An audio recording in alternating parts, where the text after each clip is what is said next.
Papainta tayo ng mantika. Ito tayong kaldereta.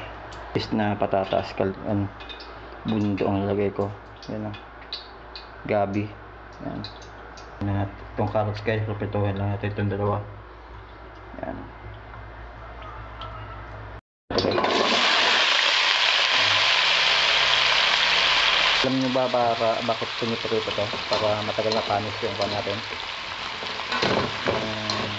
Kaldereta natin guys. Itong gulay.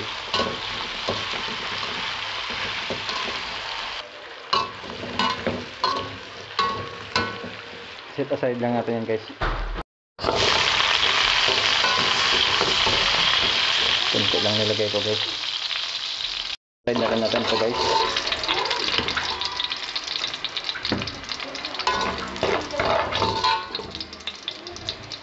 Yan, tapos tanggalin natin itong mantika, bawasan natin, tapos gisa na tayo ng bawang sibuyas.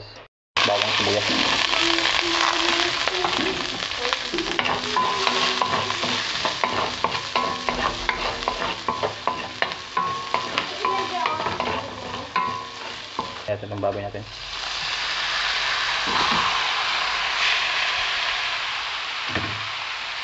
Simmer lang natin.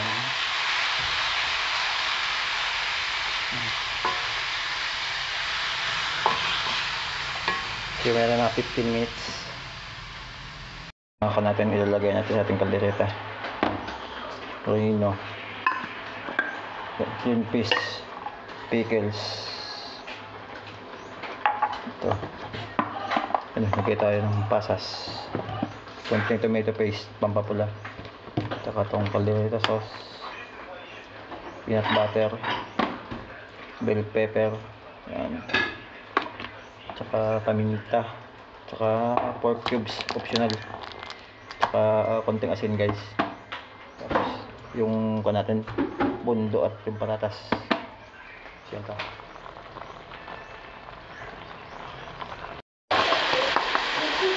Lagay tayo ng reno guys. Reno. Tapos tomato paste guys. Tomato paste. Pampakulay.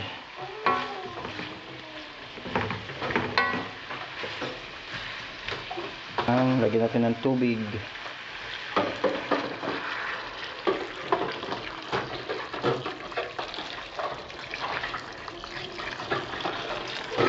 Yan.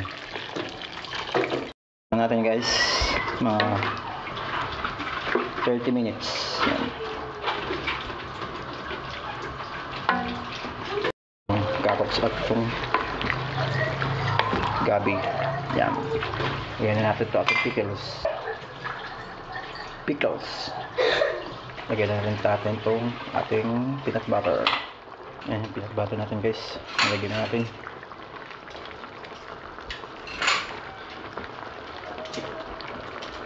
Tapos yung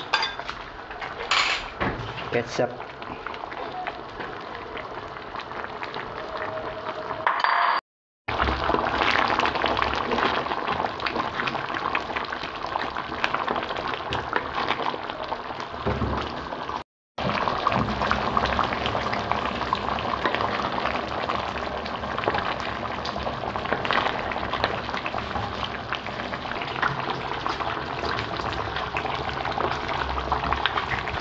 Lagyan tayo ng pasas.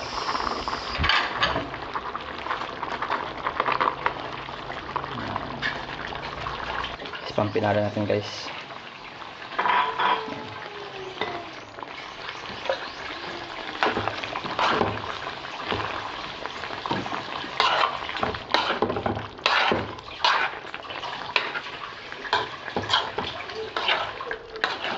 Follow, like, and share.